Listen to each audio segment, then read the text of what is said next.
Hello, thank you for joining this town hall. I'm looking here, I'm seeing people from New York, Florida, by the way, I'm like sympathies to you, um, or power to you because you're doing social work in Florida, and that's kind of amazing. I love that. We have Chicago, it's Pennsylvania. Thank you so much for making time, especially this evening. Oh, Tampa, Florida. Florida. That's great. You guys are great. Poughkeepsie. So I'm going to go ahead and introduce myself and then have Kelly introduce themselves. No, Melody and Matsiwa. My name is Melody Lopez. I'm Hopi Navajo Pueblo and Mexican. I am zooming in from the Atam Druid and the tribal lands of the Pasquayaki tribe, also known as Tucson, Arizona. When I say that to you, I am letting you know that I at all times practice in relationship with reciprocity, in respect, and in relationship with and in responsibility with both the land itself as well as with the people of the land. So the Dana Atam and the Pasquayaki tribe. I work with them, I volunteer with them. It is it's a beautiful thing in my life to be able to reciprocate and establish relations in that way. Kelly?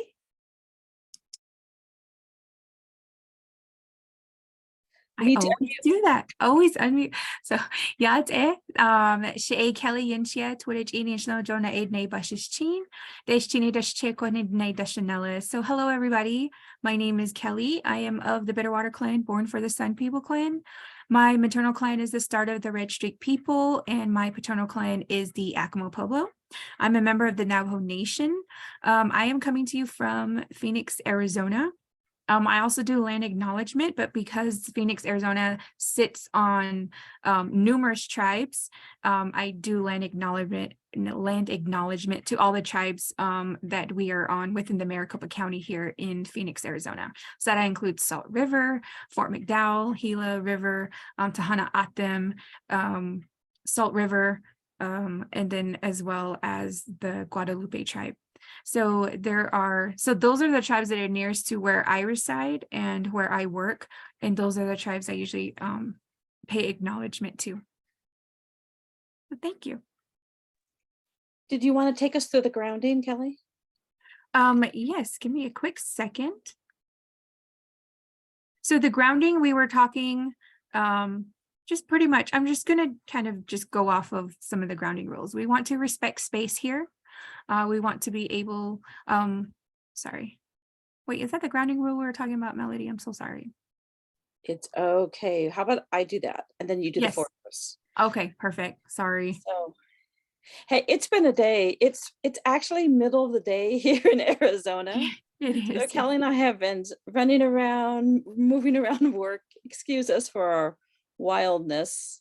What we like to start off everything with is this is a space for BIPOC participants to share stories. And especially with today's topic about ancestral communities. And I really, really want you, like, whatever that means to you, not dictating. BIPOC is how you choose to identify. I'm definitely not going to tell you who and what you are. We ask that white participants listen, because listening is a form of participation. And more than that, in social work, we have a lot of white social workers that really gain information. They want to know. They want to know what our communities are thinking, and this is your time. This is your time to listen and learn about what your BIPOC social work colleagues are experiencing, feeling, and considering today. So listening, it is a gift. This is a space that can be uncomfortable. We're learning to engage in a dialogue, even though we're all social workers, but learning to embrace that discomfort within yourself is very important.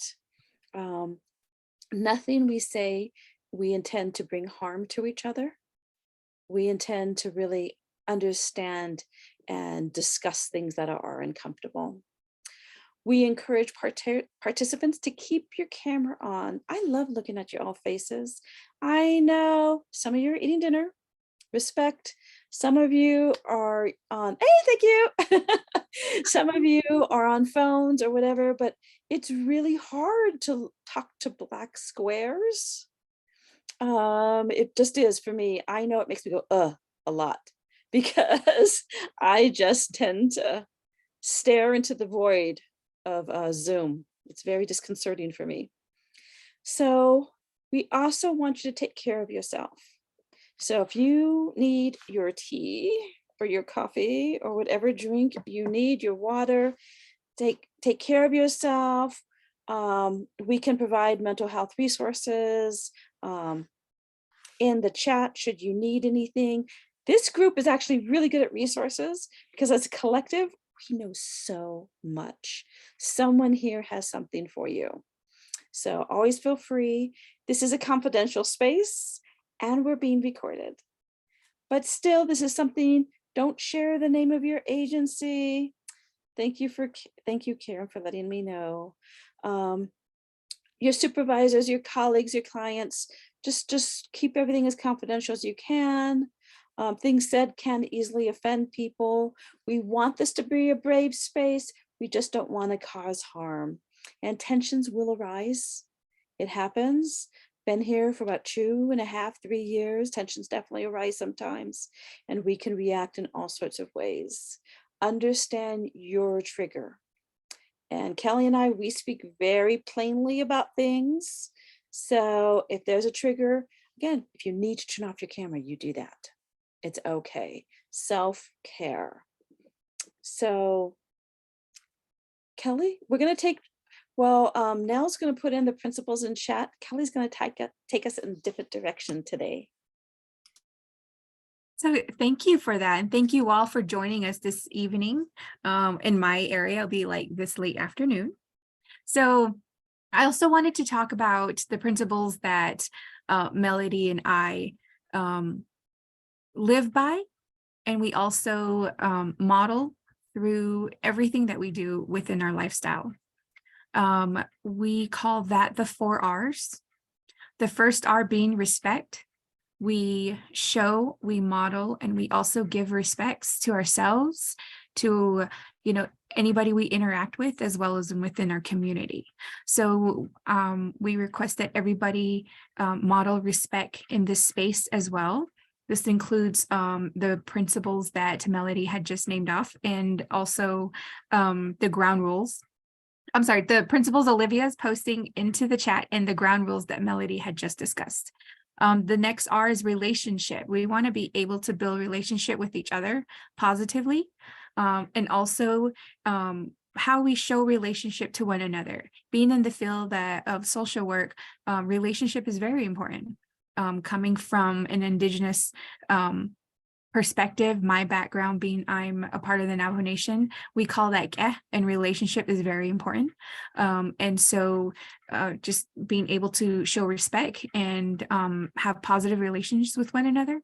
The next R is the responsibility that we have in the work that we do with one another. And Melody and I's responsibility with, facilitating the topic today. So being able to understand what our responsibilities are in the work that we do, and as people, as individuals, how do we complete, or how do we show those responsibilities? Lastly, the reciprocity. What are we giving back? How are we showing that we're meeting the community, that we're meeting ourselves, that we're meeting the people that we serve, or the people that we even have relations with? How are we giving back to them? And so the 4 R's are respect, relationship, responsibility, and reciprocity.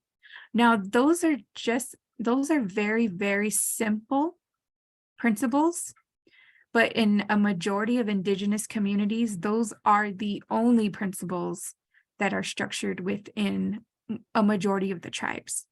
It is really about respecting yourself, respecting your family, respecting your community, and respecting the land. It's showing relationship with yourself, your family, your community, and with the land, and so forth. And so we just wanted to share that. Just keep that in mind. It also gives a sense of belonging, to be able to have you feel like you belong to a community, and that most importantly, you belong to yourself. Because if you don't take care of yourself, then you can't care for others. And that is definitely the first and foremost within Indigenous cultures. At least that's how I was raised, is that I can't help others if I'm not well. And also mastering our skills and what it is that we're doing. In this session, we are learning off of one another. In town halls, we are learning how to, like Melody was saying, we're resourcing, and this group is good at resourcing. Also our interdependence, how we show confidence in ourselves, how we show confidence in the work that we do, how we uphold ourselves using the 4 R's. And lastly, the generosity that we give off to one another and that we show to each other. So thank you. Kelly's so good at that. If anyone had any questions or suggestions you'd like to just talk about with the 4 R's, we can always start there. I did put in an article in the chat. I call it the original 4 R's because Indian country has gone wild with R's. There's like about 7 to 9 now, and different programs use them in different ways. But this is a great baseline article out of Canada. Those First Nations people, man, they have brilliant thinkers and they publish a lot. And so that's a lot of times you hear me saying Indigenous a lot, because it's not necessarily just about American Indians. Sure, Brandy, I'll stick it in again. So, and then Maori people all across, just a word on this, Indigenous peoples, it's really how you choose to identify and how you live your life. All across the globe are Indigenous peoples. And they look every way you could imagine people to look. So the African continent, Europe has Indigenous peoples. So it's just about, again, how you live your life. And when you live in a colonial context, it takes away from those original principles. And sometimes we call those the natural laws. And those natural laws get disturbed with assimilation, with capitalism, these concepts get eroded. So we want to kind of like put in those R's, and we really do try to live it. And believe it or not, it's like hard. But I don't see hands. So I'm going to jump into oh, Julie, yes, please.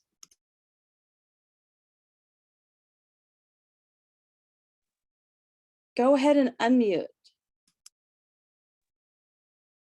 Oh, hi, good afternoon. Thank you for the space and the opportunity. It's my first time on this town hall about this subject.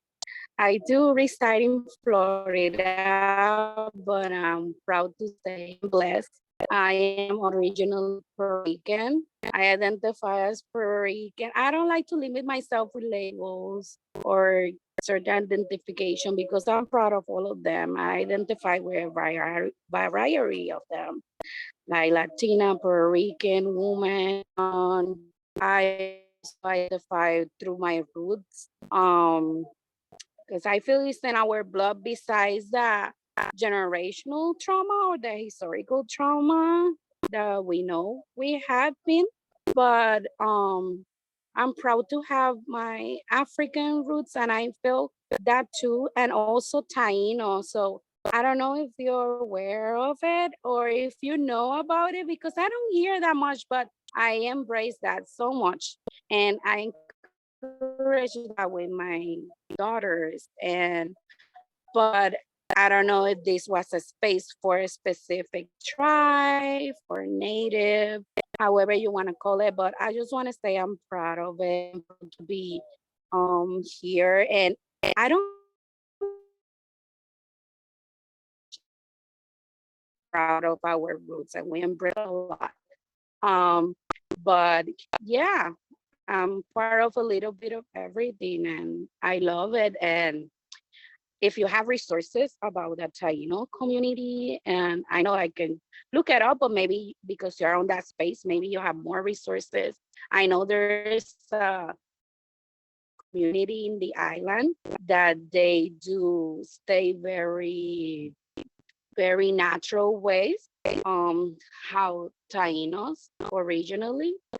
So I'm just to be, and thank you for having this space and for having information about, I think they are, but I don't have, if they are, if the Taino, community is included as a tribe, or for documentations and all that. I know exists, and I know it's a lot of history in it. But yeah, that we can network, and I'll be open if you have like specific resources about it. Thank you. Thank you, Julie. You broke up a little bit, but we heard about Taino. So thank you. Oh, sorry, I'm outdoors. Sorry. Okay. But yeah, like if you have resources, and more information about it, I just said I'm proud that about my roots as Puerto Rican. I know that we have that in our blood. Thanks for sharing. So, yeah, we do have in the foods that we have, in music, in costumes, our skin, we have it. Thank you, Julie. So today's topic is about social work in our ancestral communities. And Callie and I thought about 3 specific questions. And the first one's a very loaded question. We're just going to go for it here today. And the first question is a very real and honest question, which is, how do we work with community leaders who commit lateral violence? And whew, I have a lot to say on that subject. And I'll say something that touches, I think, both Kelly and I. Yes, we will define lateral violence. Kelly, if you have an article, something you want to stick in there, you certainly can. But sometimes our leaders commit outright violence. And in New Mexico right now, there is a person, a former tribal leader, a political leader, who was nominated to oversee Indian services. Actually, Kelly, you should probably talk about, because you were on the phone call. I'm punting over to you. So hello, everybody. So I participate in what we call the Missing and Murdered Diné Relations group. So it's pretty much basically a group, a task force group of very, very powerful, strong women who work on the Navajo Nation, who have come together to work towards, by creating a task force that works towards programs, events, helping individuals find members, working with victim families. So it's just a big, huge task force. And currently right now, one of the task force is working towards removing an Indigenous leader, or trying to remove an Indigenous leader who has committed lateral violence in their community, within their own tribe. And so currently right now, this leader, so the MMDR works under an executive order. And through that executive order, they work with, the New Mexico legislative government. They work with tribal governments, tribal leaders. And in this stance, this leader has requested to work with the MMDR, knowing that he has committed lateral violence. In this instance, not to reveal too much info, he committed a sexual assault against his ex-girlfriend, and was arrested and charged. However, even though he had this charge on him, and even though the community knows, they still appointed him to be a leader. And this is a really huge deal, because his leadership is within the state of New Mexico. However, the relationship that he creates is going to be with the states across the United States. So it'll work with the Washington, D.C. government. It works with, state governments, and they all talk about, how you can, how they can work towards, building more resiliency, how they can work towards helping community, how can they be more available, just anything along those lines of working with tribal communities and tribal leaders. Currently, right now, the MMDR has requested that they've personally asked this person to step down. He blatantly refused. After he refused, he then asked, "How can I help you guys?" The MMDR task force had informed him, "We do not want to work with you. We believe victims. We believe that you've committed lateral violence. We feel that you're unsafe to be in this community, and we wish to have you step down." However, he refuses. So right now, that is currently the task that they are challenged with in regards to having him step down. It was very, very disheartening, actually. One of the MMDR task force members is a person that works in his office and works with him personally. And she was at a point where she was emotional, and she was asking the task force, "What do I do? What do I do here? How do I work with this person? He is technically our leader, given the position that he's gotten. And I have to work with him, knowing that I'm a part of this task force, knowing that he has done this and I know this about him, but also fulfilling my duties in the position that I'm doing, knowing that I have a family that I have to support. What do I do?" And it was very heartbreaking hearing her, because she was getting emotional. She was super conflicted.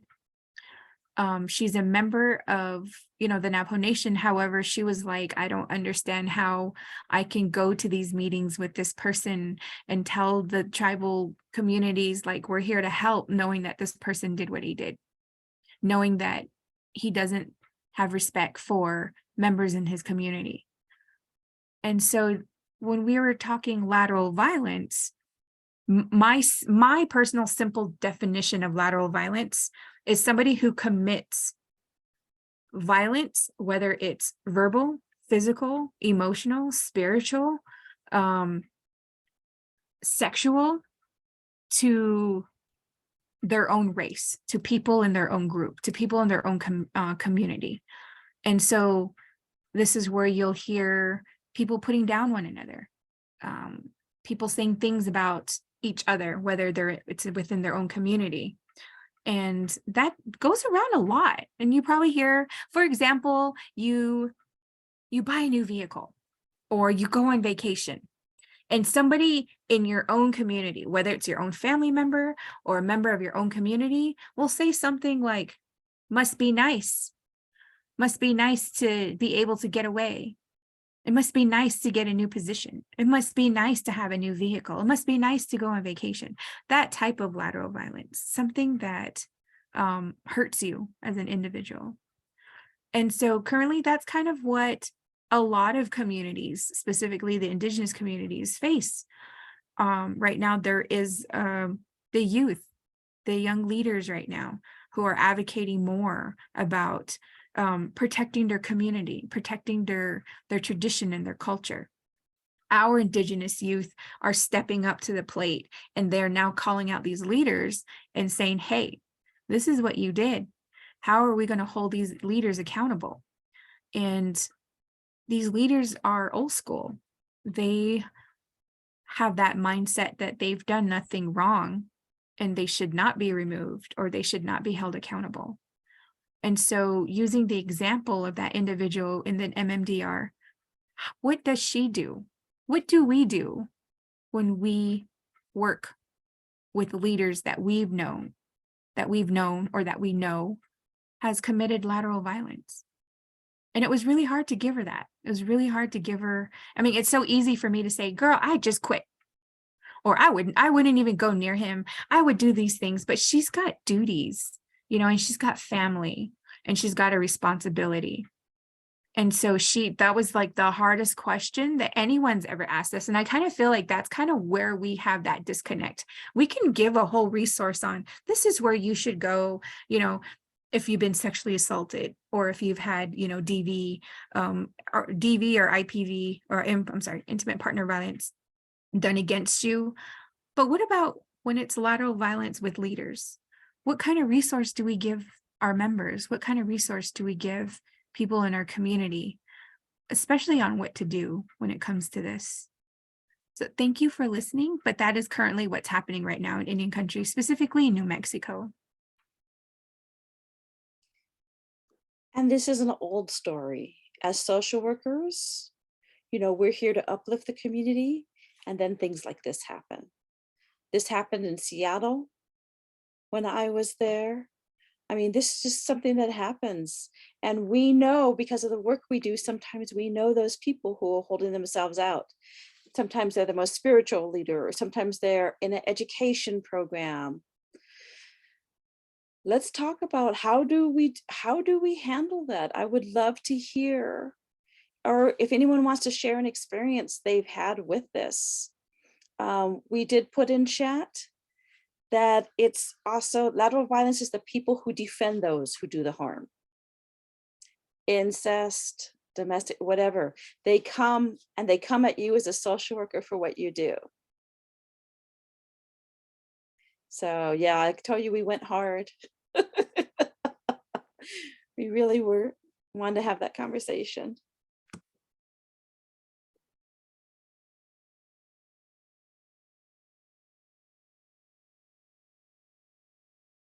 It's definitely a heavy topic.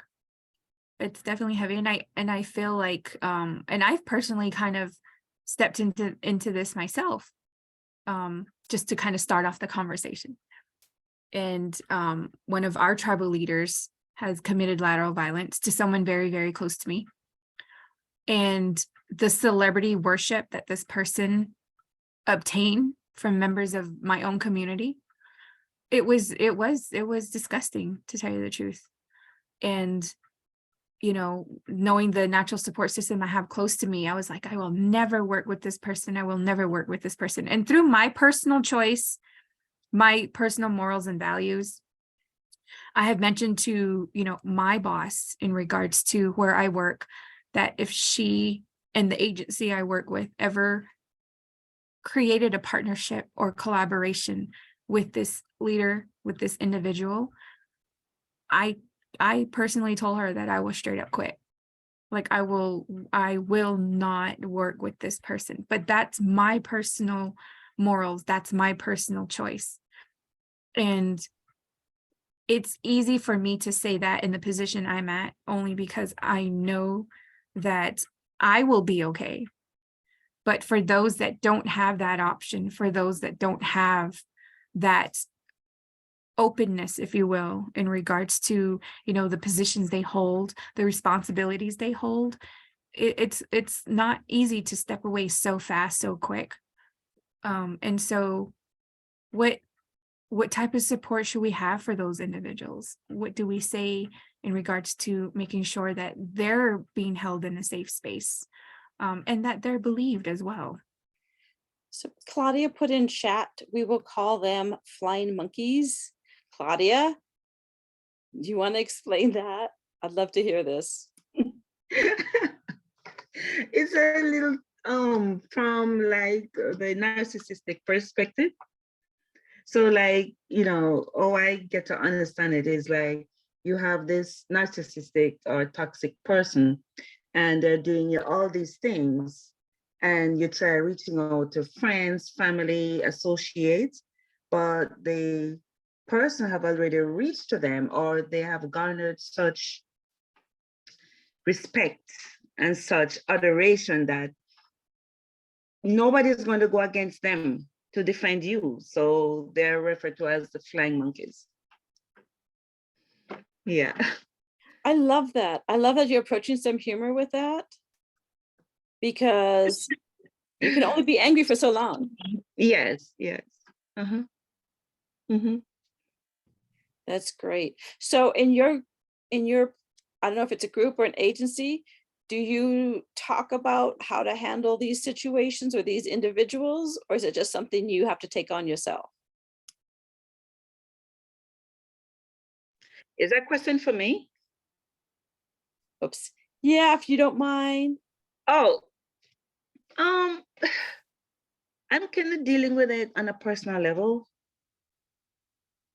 So I just came into all of this narcissistic tendency, traits, behaviors, information. So yeah. So based upon what Kelly was saying about, the other, people that when standing up to this person and they looked up to him, yeah, in the narcissistic, from that perspective, there if it was, the flying monkeys. But I guess it's everywhere, but that doesn't mean because it's everywhere, it should be like accepted. Yes, thank Yeah. you. Yeah. It is. And I really feel for her. I'm sorry that you have to be facing this. And as social workers, where do we go? Where do we turn to when the ones that were supposed to protecting us and looking out for us, they're the ones who like turn on us? It's like, who do you report the security to? You understand, when the security is the gatekeeper. Yeah.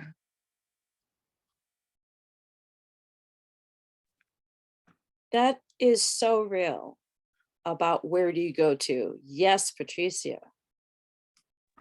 Hi, I'm just back and forth with the camera, a lot of distractions, but I could relate to, I forgot who was just talking to just now, but I'm similar situation where I'm the only person of color in my department.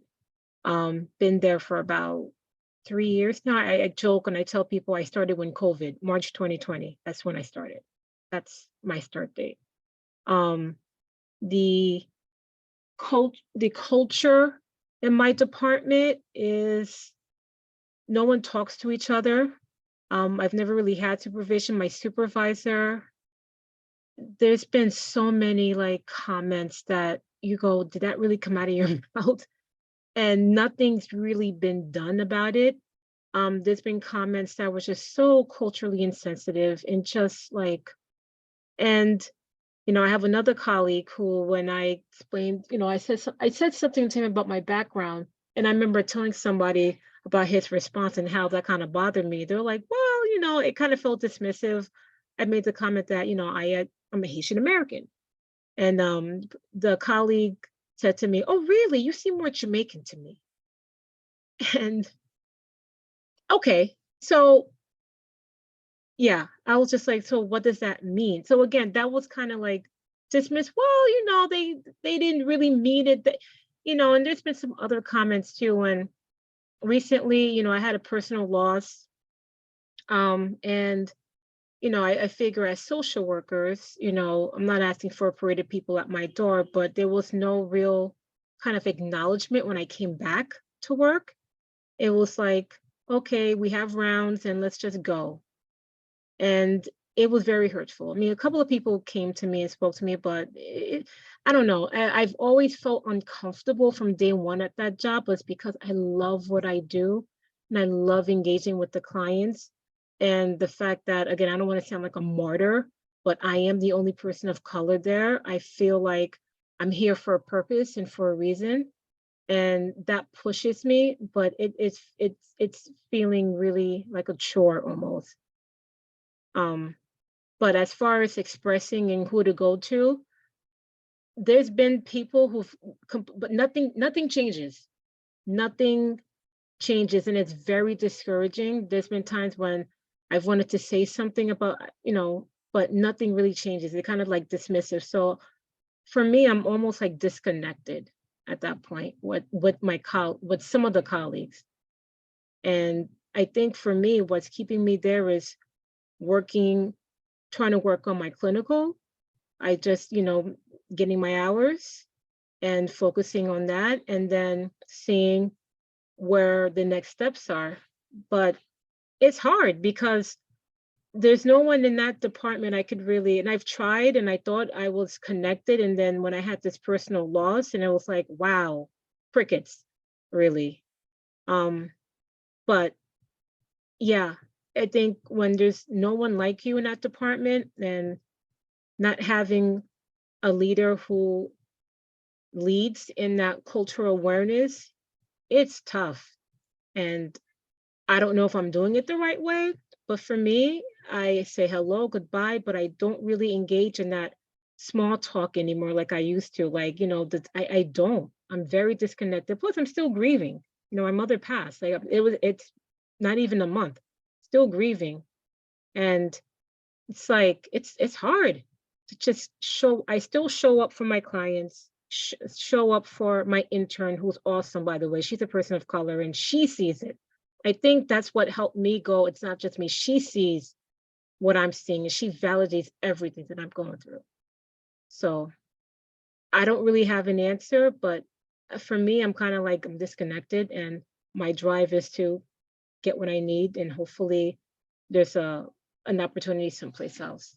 But I just wanted to kind of put that out there and felt safe enough to kind of say it. So thank you for that.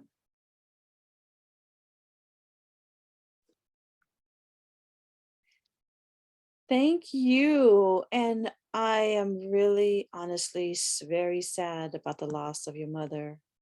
I can't believe that 1 month later, you're even here. I'm just grateful. That's a very difficult loss to have. And when I heard what you're doing with the chit chat, and for me, what I heard is boundaries. I heard, oh, you established some boundaries, as opposed from disconnected, you're protecting yourself. And I'm like, that's a good thing. Boundaries are necessary. And in a space where you are alone, although interns are powerful, I will say, they help you, they provide those fresh perspectives. I'm joking and I'm serious because Kelly at one time served as an intern under me. But it is nice to have that validation when they see the world and you're helping share the world with them. But I think boundaries are healthy for you. And so I'm, as opposed to disconnected, I'm happy that you have boundaries that keep you safe.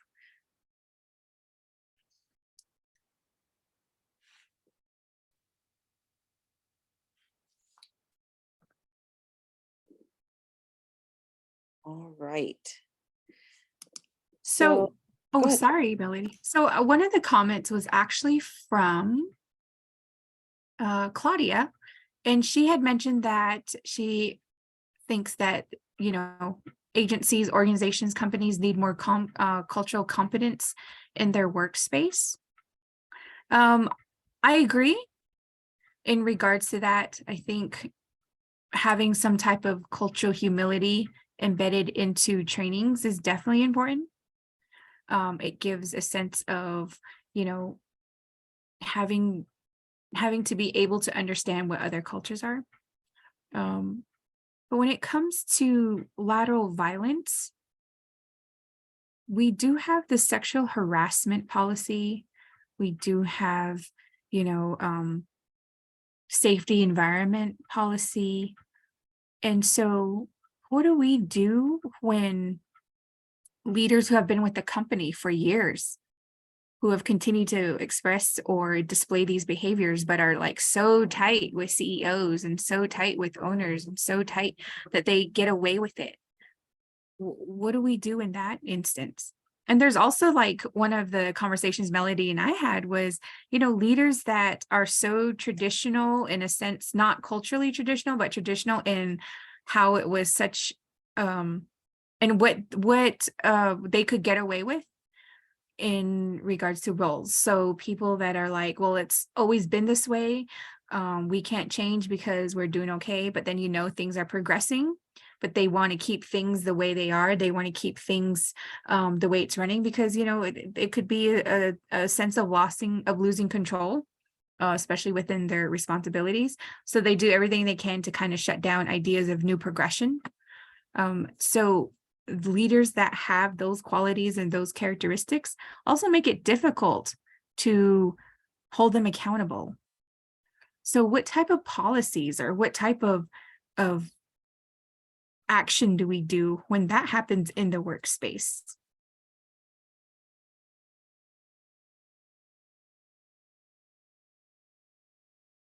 Can I just interject real quick? Because literally today's what? Friday, we had a cultural trauma training that everyone attended. And I say that because to me it was kind of a joke. Because here is everyone that they take these trainings, they pass these things out, but there is no real follow-up. So, I kind of like roll my eyes when I see like there's sexual harassment or, trauma, cultural awareness and all that stuff. It's almost like a checklist. And again, not to sound negative, but I'm like, it all looks nice on paper that, okay, this is what we're offering. This is what people are taking, but there's no real follow-up. We took this thing on Friday and here it is Monday and Tuesday. So what did you got? Nothing.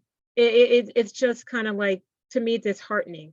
But I think what needs to happen is there needs to be an actual follow-up and maybe depending on the agency going to that physical location or, and just having an engagement. No one wants to really have those tough conversations.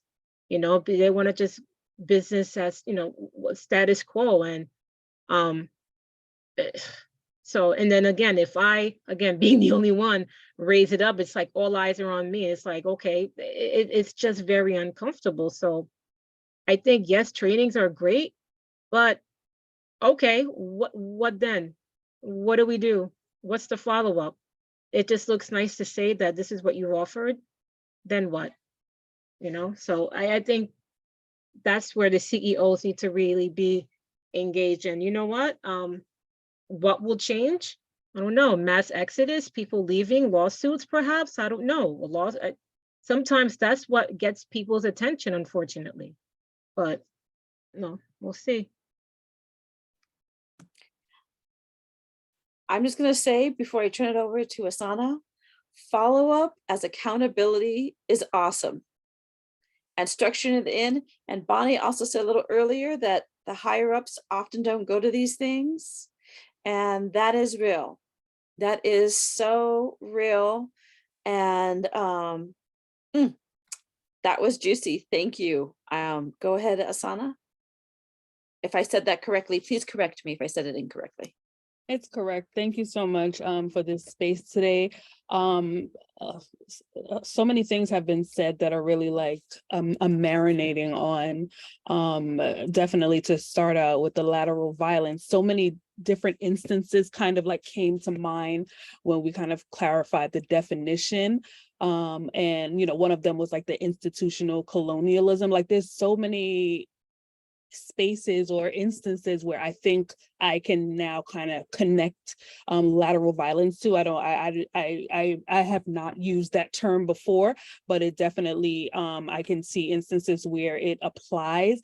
And I think about our work in social work, those of us who deal with things like intimate partner violence or domestic violence or even sexual violence, and how we know this is the work that we're getting into. So we are trained and we do the best to prepare ourselves to be able to work with a client who could be on either side of the violence, right? So they could be the person who caused the harm, or they could be the recipient of the harm, but being able to act professionally and separate our, our feelings or our bias in that situation, to be able to provide both of those parties the support that they need, if even it's just making sure that they are, their human rights are being respected. So in thinking about having to work in a space where you are a recipient of harm and your leader is a perpetrator of harm and not having an outlet, and even when you make a direct demand to that person for them to not honor that, that was really a heavy thing for me to kind of conceptualize what you would do, because I'm sure that in understanding the trauma of violence, many of us have either probably experienced some direct violence, or having to work with someone and having to work them through those instances. Maybe if it's the example of incest, where you have to live with that person or someone else who's caused you harm, and you have to live with that person and see them every day, and trying to manage how you take care of yourself. That's a whole nother animal, right? To go into a space where you're trying to offer peace and trying to do the work that social workers do, and to have the person above you hold that much power is very, it's something I never thought about. And I definitely don't have an answer for it. And I hope to not have to be in that situation, to have to make that tough decision, because I know that personally I would not want to continue working. Just as Kelly said, she's already established with her agency that if certain partnerships are established, she's going to have to leave. So hopefully they make the right decisions to honor her as a person and as an employee and a valuable asset to their community. But that's just like something that's sticking with me that I don't have an immediate answer for. The next thing is just thinking about Patricia and talking about her experience as being the only person of color in her agency, and also thinking about the cultural competence. For right now, I'm currently in school, so I am an MSW candidate for this year. And what I'm thinking of is how we are all, we're all sitting in this class taking instruction about the harm that is connected to the social work profession, right? We all, most of us are probably, if we're in school now, we're taking some form of decolonization within our curriculum.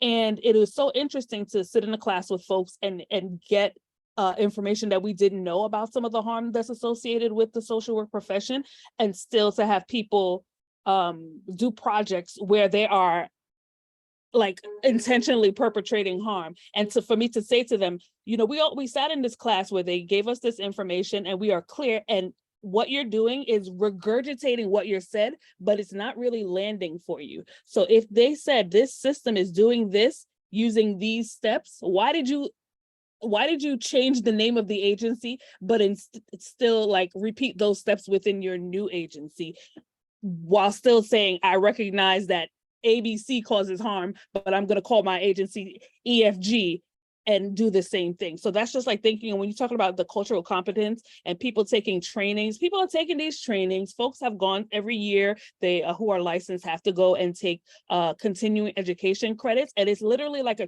to me, it's coming off as like a checklist. Like you can go, you can sit there for 2 hours, whether it's paid or not, and you can say you did this training and you say you took your competence, cultural competence, cultural humility, JEDI training, all the other acronyms that means that you are going to understand how to be a better human and be more empathetic and compassionate, and it's still not landing for folks. And it's really making me discouraged to want to enter the profession, because I don't want to sit across the table from someone who is intentionally and knowingly committing harm, but has a totally different perspective on how they are rationalizing the harm. It's just, it makes me, it's very uncomfortable. And that's just like what's landing with me. I'm experiencing and witnessing some things at my agency that are not in line with social work practice, that are not in line with the institution's sexual harassment training or whatever it is. And it's like,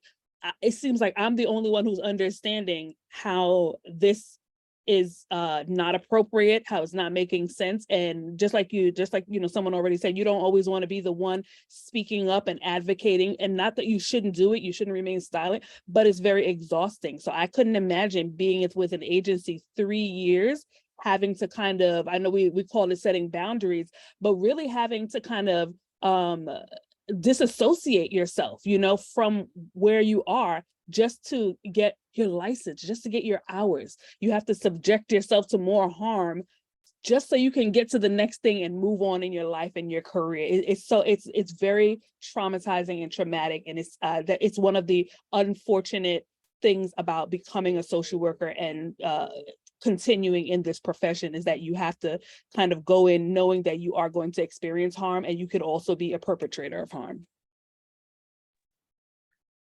Ooh, just say that. That is just really something. I just think that's what brings us together in this group, in these town halls, is regardless of where we're from, the BIPOC social workers understand we're going to enter the field and experience harm. And that just like sums up everything. I'm like, mic drop. Thank you. Thank you so much. I think that's why I really appreciate why I make myself be a field instructor, even when I'm exhausted and tired, I don't want to, because for a year, I just want to take care of some students to not experience that. Man, that resonates. That was beautiful. Thank you so much. Oh my God. There's so much to respond to, but if I want to give space to anyone else. I also feel like everyone just touched up on a lot in regards to the office space, in regards to the environment. And I feel like lateral violence and leaders that commit lateral violence within, their agency, their community, that's just like the tip of it. There's like so much idiosyncrasies that go along with it. There's survival leadership, and that's what we were talking about in regards to leaders that don't want to change, and they don't want to change into something that would be more helpful, more progressive in their agency.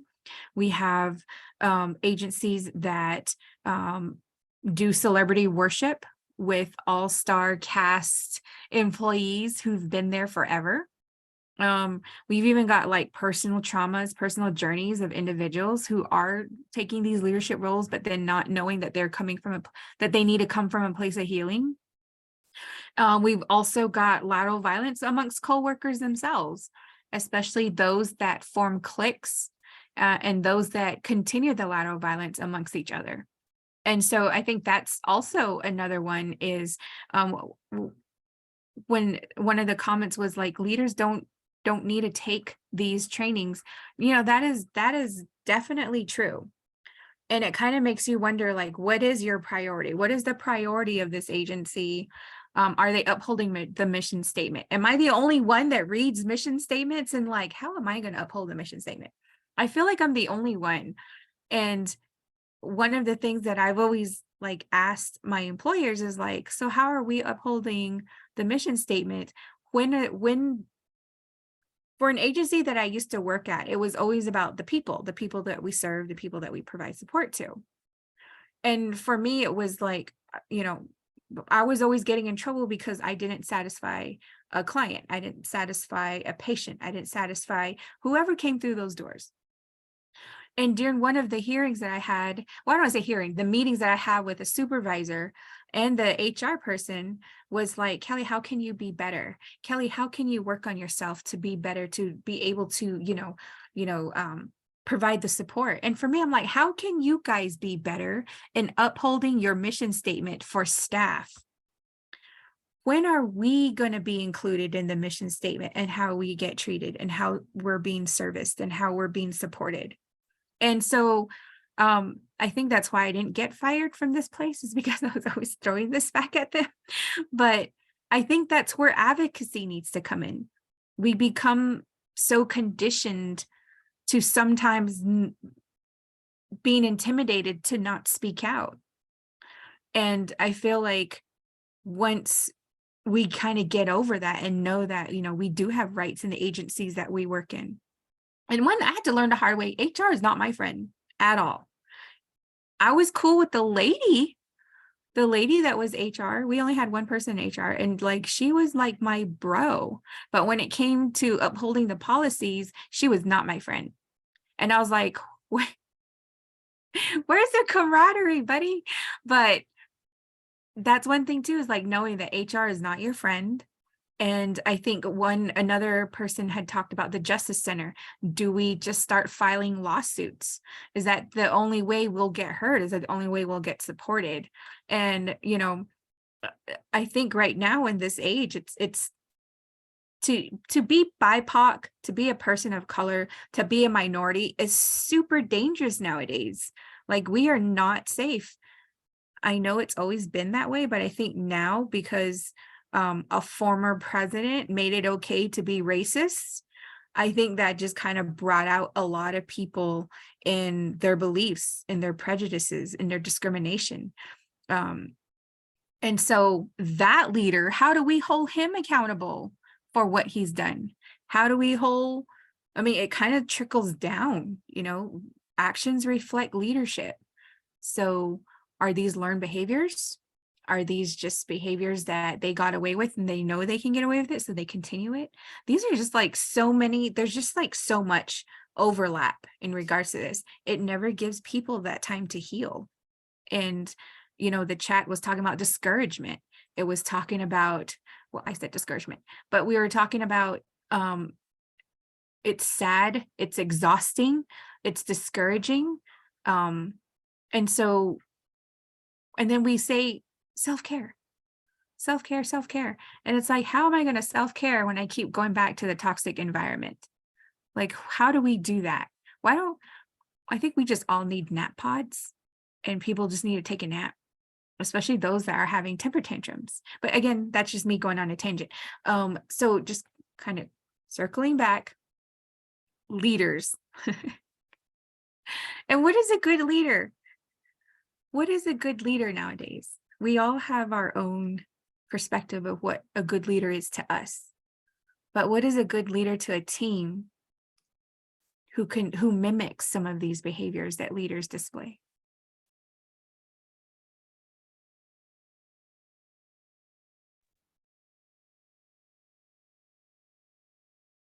Feel free to unmute and share what is a good leader. Let's flip this around. What are some things we need in social work from our leaders?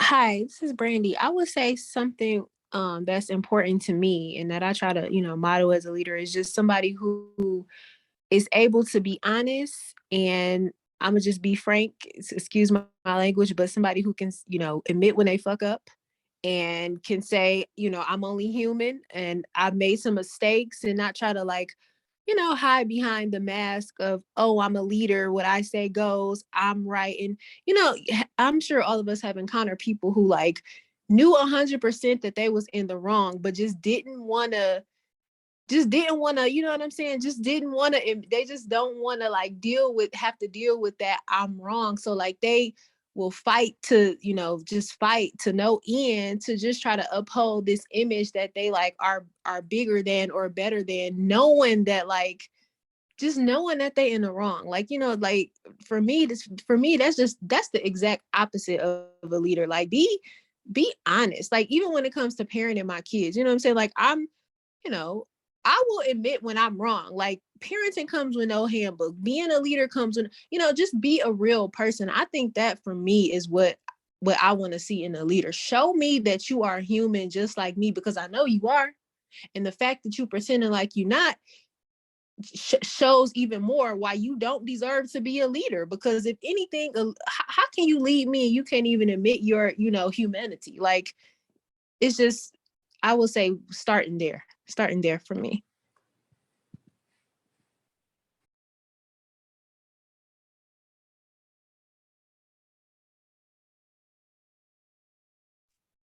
Love that. Thank you, Brandy. That's great. And I love that You're talking about yourself as a leader too. In some ways, everyone here, you are a leader, whether you're in school or in the field, you're also leading. Some people here are definite leaders. So thank you for talking about your leadership style and being real and honest. That's huge.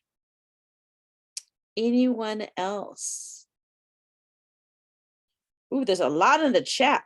I can't read that fast. I was just gonna say,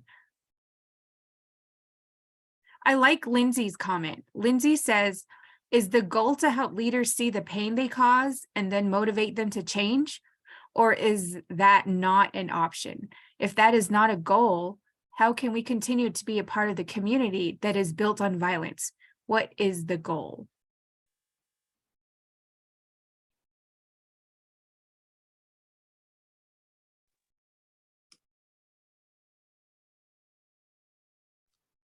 I love this. Yes, please go ahead and unmute.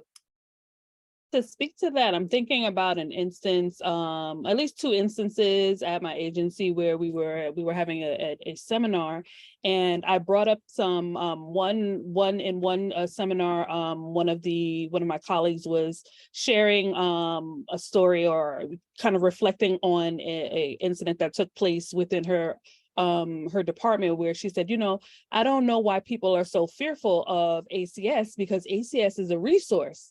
And I my eyebrows twisted up a little bit because I didn't understand what she was saying. So I'm a person of color and she's a person of color, and I don't often hear that from people of color. So I was just kind of surprised. So I let her finish and I asked, could you tell me a little bit more about what you meant by that, or what you understand people's challenge is with ACS. And the facilitator was like, oh yes, the ACS is a resource, and they have they provide services that you can only get if you go through them. And like, it made my face twist up even more, because I'm saying to myself, one, that doesn't even make sense. If we are in a profession of helping people and connecting them with resources, they shouldn't have to go through a system of surveillance to be able to address their basic needs. So I was asking, like, what was the goal in when your colleague filed a report against this family? And then for you all to like later have a conversation with the family to tell them about the report, to find out like basically you didn't need to make the report because it was like a misunderstanding. And the person said, well, we didn't have a goal. So I said, I didn't understand what she meant by that, because I was saying, like, if I'm going to work in an agency where we are mandated reporters, because not all social workers are mandated reporters, but if I'm going to work in an agency, an institution, and I am within the scope of my practice there, I am a mandated reporter, I would like to know kind of what are the goals, what are the expectations, how does the agency handle certain situations, so I can know where I'm doing. Am I just pressing buttons and making phone calls, or is there something that we're hoping to accomplish? That's my personal perspective on it. So when I asked, well, what was the goal when you made this phone call? What were you hoping to accomplish? What did you want to assist the family with? And she said she didn't have one. So I was just like, if I could just share with you what I've learned and what I understand about people's fear of ACS, and I kind of just gave some talking points. And then the white facilitator was like, this is not about your paper. And because I mentioned, this is actually something that I'm working on in a paper.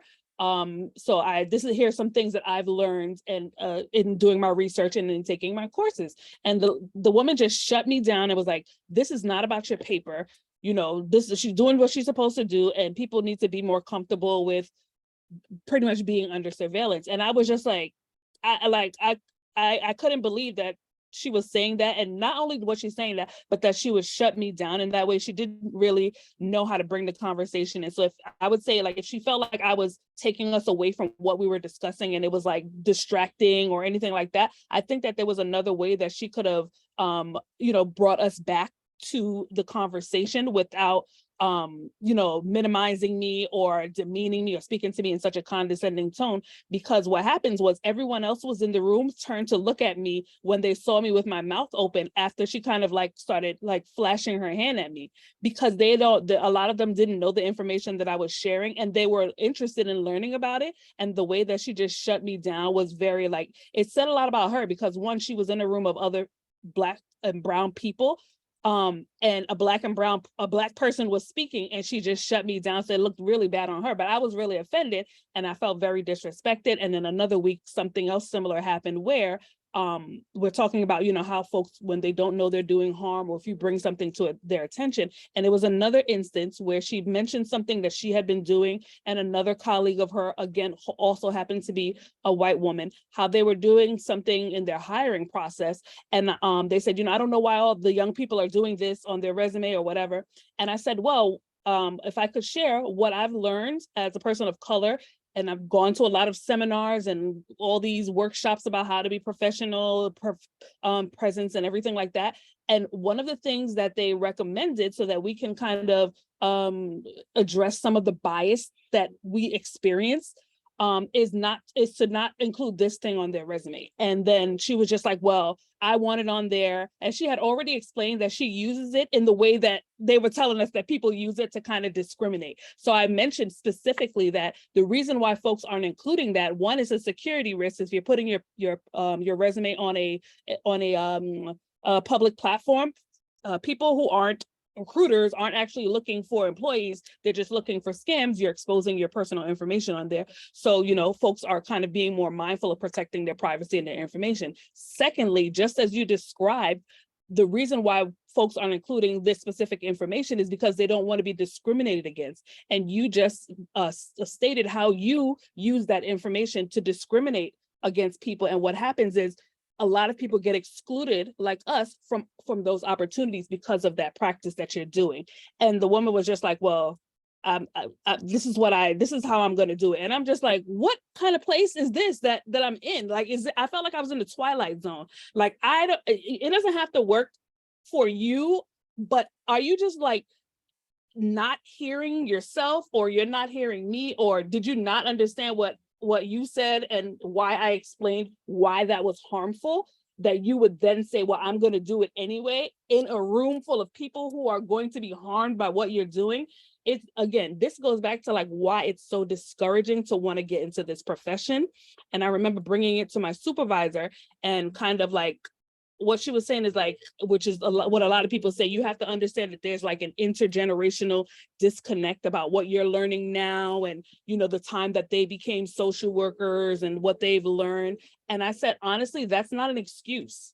It's not an excuse. It's just like if you're saying racism or slavery is okay because this is what my parents did, it's not okay. It wasn't okay then, and it isn't okay now. So for you to say like there's an intergenerational disconnect as to why they're not able to receive this information and acknowledge it, it's like, okay, where's the accountability going to kick in? And this is not, I agree that I don't have to work in that setting, and I'm very grateful to not have to work in that setting, and I would never accept an offer from them. However, it's very unfortunate that they have this privilege and this power to be able to come in and just, oh, this is not subtle microaggressions. This is direct impact that they're having to people in their faces, and they're just like oblivious, and they're just untouchable, and people just are so comfortable saying, you know, like, don't worry about it, or you have to understand. And it's just like, I'm exhausted. Again, I'm exhausted for standing up for myself. I'm exhausted for standing up for my colleagues. So how am I going to be useful when I get out to the field as I'm trying to advocate and I'm trying to support other people, just regular people who don't know as much as I do about the oppression and the systemic and the systematic injustices that are happening? How can I have the energy and the capacity to do that work if the people who are beside me or behind me are not with me? If like we aren't working collectively with a goal of actually repairing harm and you know, kind of like dismantling these systems.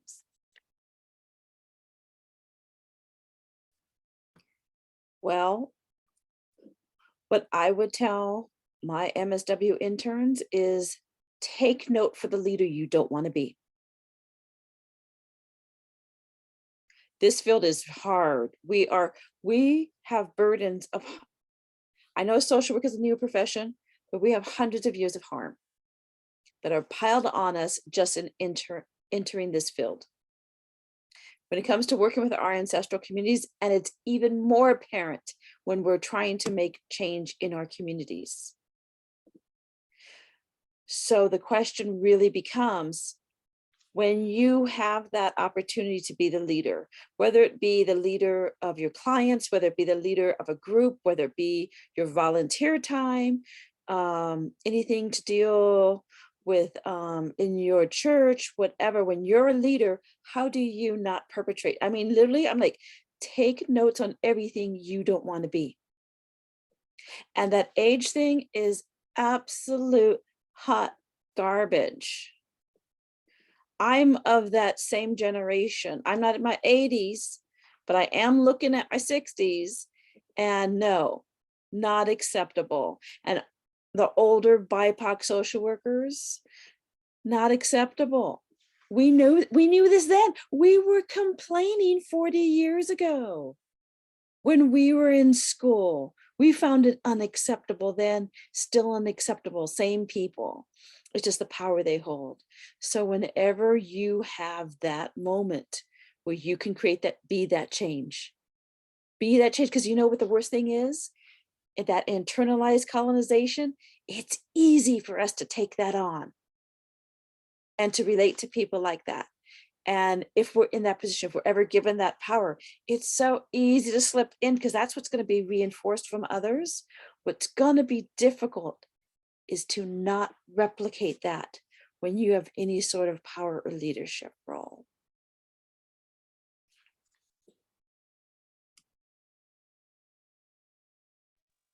If I may say something, this whole racism and discrimination against BIPOC people, I wish that my white counterparts would realize that it's a ploy to segregate and divide us. In reality, we are facing the same issues. We still find it hard to pay our bills, send our children to school, put food on the table, keep a roof over our heads. But what they have managed to do, I call them the elites, what they have managed to do is to get my white counterparts to believe in an illusion that because their skin color is different, they don't have the amount of melanin, that they are different. How can you be different when we're all standing in the Walmart line? How can we be different when we drive on the same roads with all these potholes? How can we be different when we're all on welfare and WIC and whatever else God knows they throw at us? They get us or get them to believe that, oh, we'll make it a little easier for you. But no, they're crumbing them. They're crumbing them. They're treating them the same way they treat us, just a little crumb here, a little crumb there. That's it. Well, that's how I look at it, you know? And you will see it more in like a police stop. And you'll see it more in the justice system. But they're just crumbing and giving that illusion of betterment. I'm better than you. I get off, I get easier. I mean, it's crazy when you really stop to think about it. Aren't we all facing the same economic pressures? Look at what happened to everybody during COVID, everybody. So I think that's when they should have looked and say, hey, what's going on here? I thought we were special. They didn't care about your qualifications during COVID. If you didn't take that job, you don't exist. If you didn't take that job, you are not working here. I don't care. Your eyes could have been bluer than the sky. You're not working. I think that's when my white counterparts should have looked and realized that something is not quite right here. Because they're treating us now like how they treat the Blacks. They didn't care. And they still don't care. Because as long as they can count on the fact that my white counterparts still believe that because of their color, they are like what, 10 steps above what? Yeah, we can keep doing what we are doing. But it's all an illusion. They don't care about you. They don't care about us. And they just don't want us or you to know that they don't care about you. They really don't. They really don't care. They lump us all together. It's every man for themselves when the going get tough. I see my white counterparts get evicted during COVID. They have nowhere to go. I see them wrapping around in lines, waiting for food. So where's the special treatment? Where is it? If it was such a real thing, my white counterpart should not be wrapping around blocks and blocks and blocks to get food to feed their children. I should see me out there. But I didn't just see me, I saw me and everybody else. I saw humans out there because there was no food. There was totally insecurity for us middle class. Total insecurity. But they make it seem with this false illusion that, hey, you guys are better than them. And what they do, they crumb you. They just crumb you. That's it. They really don't care. As long as my white counterparts believe that illusion and that fallacy, it's just served into, like I would call it, serve the agenda of the beast. Yeah, keep them divided. Don't let them realize that they're the same. Don't let them realize that we don't like them either.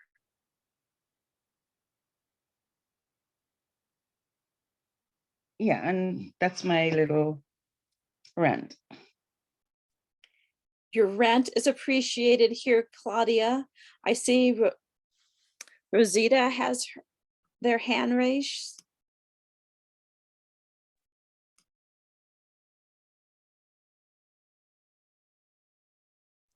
Go ahead and unmute.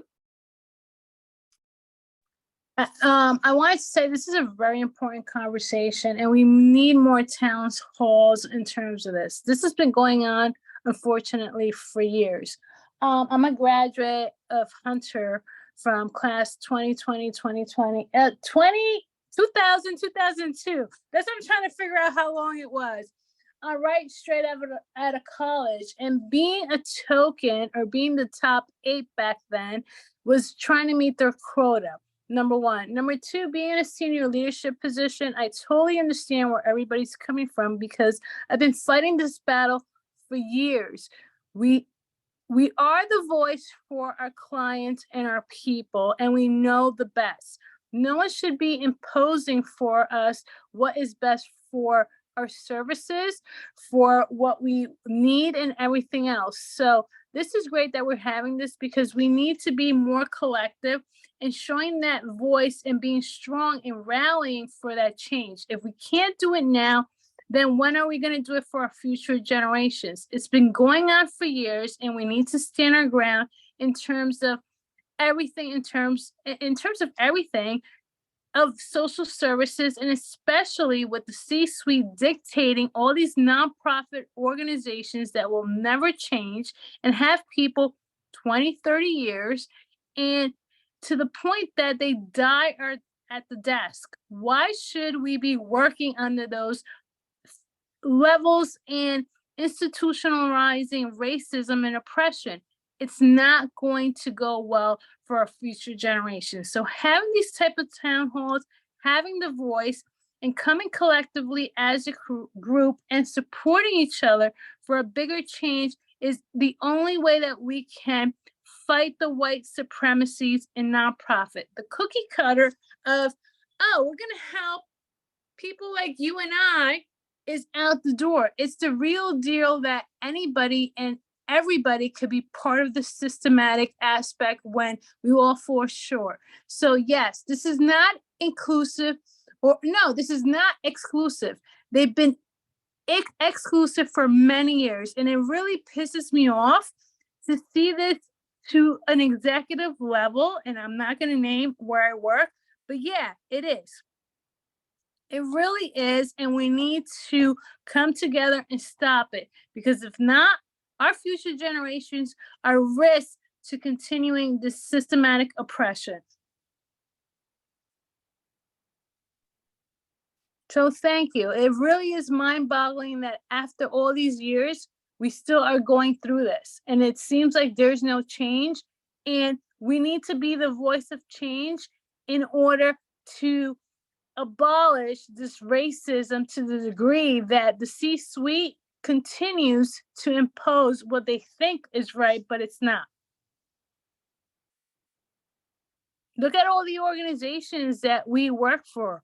Do they look like you and I? Very few. So that's where I'm coming from with this, and I'm glad we're having this, and I'm glad that people are voicing their concern. At the end of the day, like, we have the power to change, and we can change with it. And so that's all I have to say with that piece.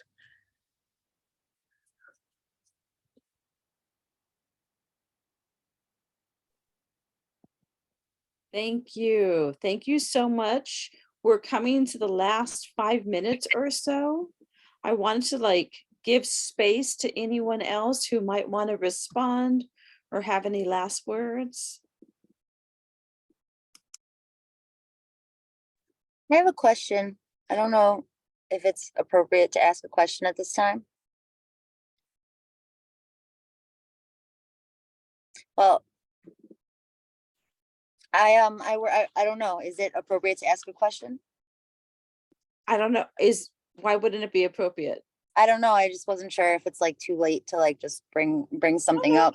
Nope. Go ahead. 5 minutes. Do it. So, so I just, I know that there is violence on the level of leadership at the agency I'm at, and I know that there's very few, if maybe one other organization that offers the type of service that the clients get to receive when, there's really nowhere else for the clients to go. And if there was, I would probably go there too. But I don't want them to be there without people to stand up for them and to help them stand up for themselves. And I get very conflicted whether or not to work within a system that's corrupt, or whether to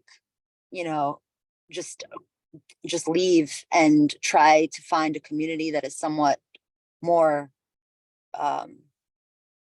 woke, so to speak. But I don't really know if that even exists, and I don't want to leave. And I don't know. I just don't know what to do in those situations. I don't know.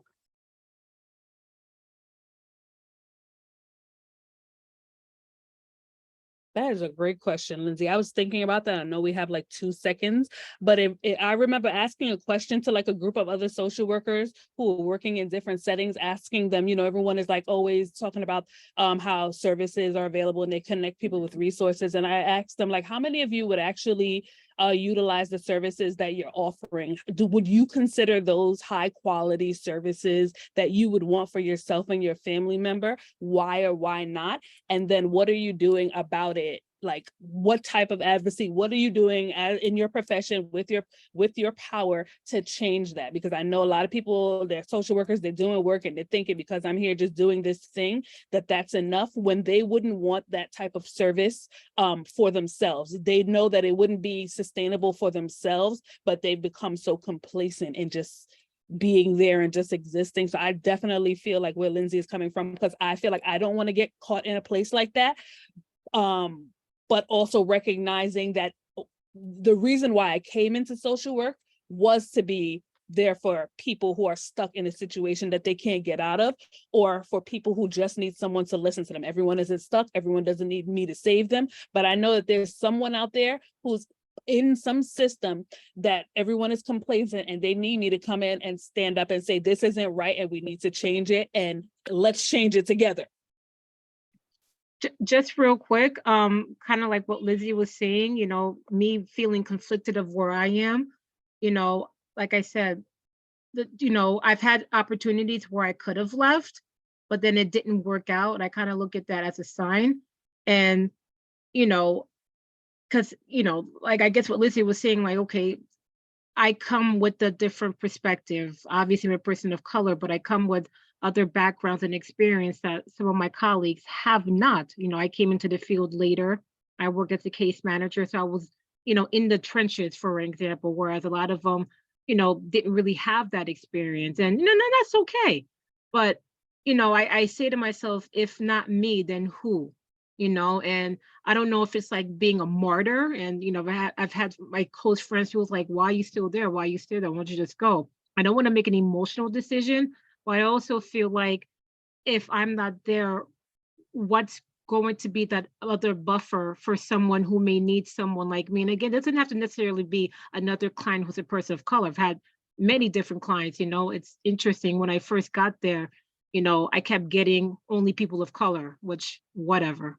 It was just kind of weird. I'm like, you know, I could work with other people, you know, women, whites, Hispanics, gay, straight, like whatever. It was just kind of, you know, but then someone made a point to my supervisor and kind of was like, oh, I didn't really, you know, whatever. But I say that, and that's the motivating piece. And just looking at the significance of your role and what you bring to the table. And for however long you're there, you know, I can't answer the question of how long I'll be there. I don't know, but I know I'm there. I'm present for them. I show up despite of everything that I'm feeling emotionally through my personal and with my colleagues. That's what's keeping me there. So fight the good fight, Lindsay. Thank you all. Thank you all for sharing, and thank you all for, you know, engaging in this conversation. And, you know, before we end, knowing what we had discussed here, just something that I want everyone to take away from our discussion. And this could be a self-reflection, just could be just something for you all to think about, is knowing that we all share the same experiences and the same challenges in our workplace, even in our community and within ourselves, the confliction, you know, the challenges, and, you know, what do I do, is knowing that we're all on the same page. How do you as an individual learn to heal in your workplace so that you can continue to do the work that you do? And this is far beyond self-care. How do you heal as an individual to continue to do the work that you do in your workplace? So reflect on that a little and see what answers come to you. And how do you implement the 4 R's and belonging and mastery and interdependence and generosity in the things that you do?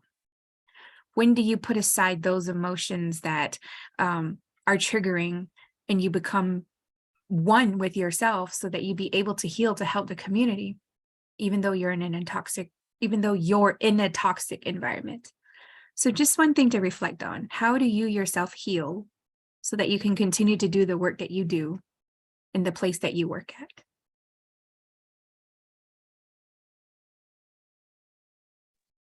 Great. Thank you, Kelly. Thank you, everyone. Have a great night.